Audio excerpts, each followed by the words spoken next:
Nous allons maintenant apprendre à exprimer n'importe quel terme d'une suite arithmétique en fonction d'un autre terme.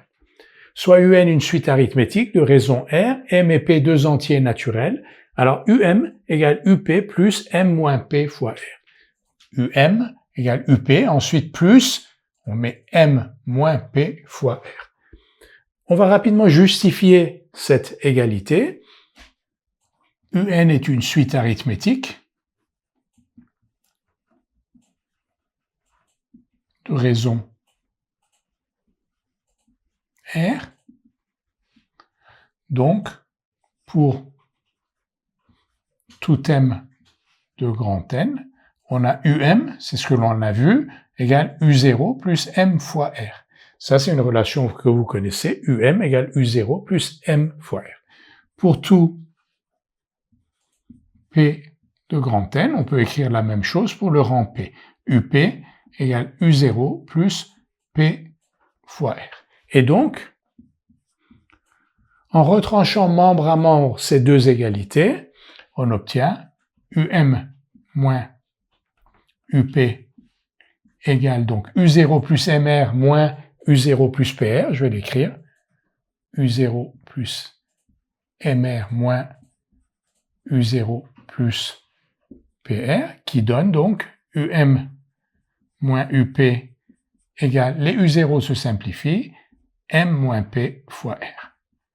Et donc UM égale UP plus M moins P fois R. On vient donc de justifier cette égalité, quel que soit M, quel que soit P, entier naturel, UM égale UP plus M moins P fois R.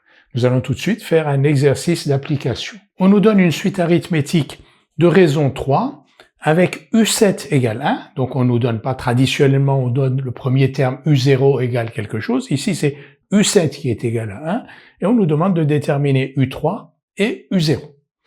Donc on va dire, UN est une suite arithmétique,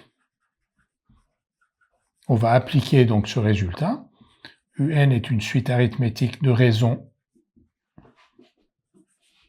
R égale 3, donc pour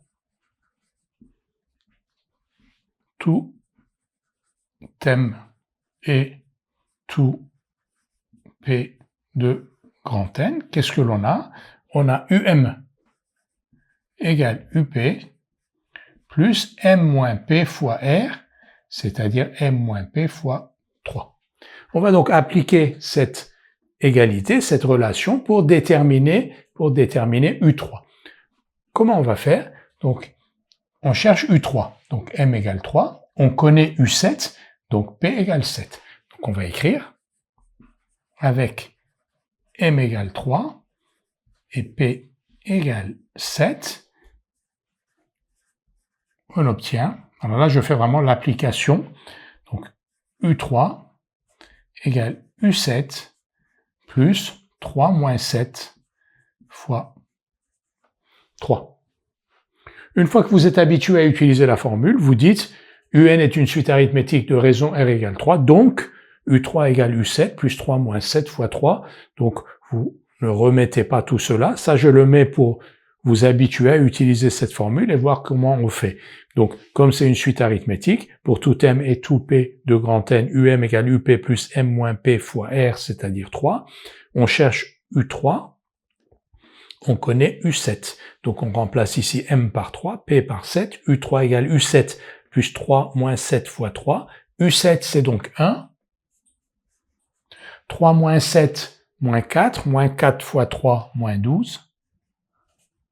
Donc U3 est égal à moins 11. Maintenant, on nous demande de calculer U0, on va faire la même chose. Cette fois-ci, on ne va pas indiquer les valeurs de M et de P. On va donc juste dire U0 égale, on a deux manières de faire, soit on calcule U0 avec U7, soit on calcule U0 avec U3. On va faire les deux. Donc U0 égale U7 plus, donc 0 moins 7, j'écris vraiment la formule fois 3. Donc U7 c'est 1, moins 21, ça veut dire moins 20.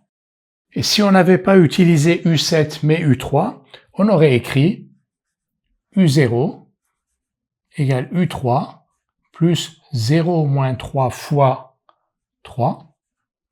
Donc U3 c'est moins 11. Moins 3 fois 3, moins 9. Et on aurait obtenu bien entendu la même chose, c'est-à-dire moins 20.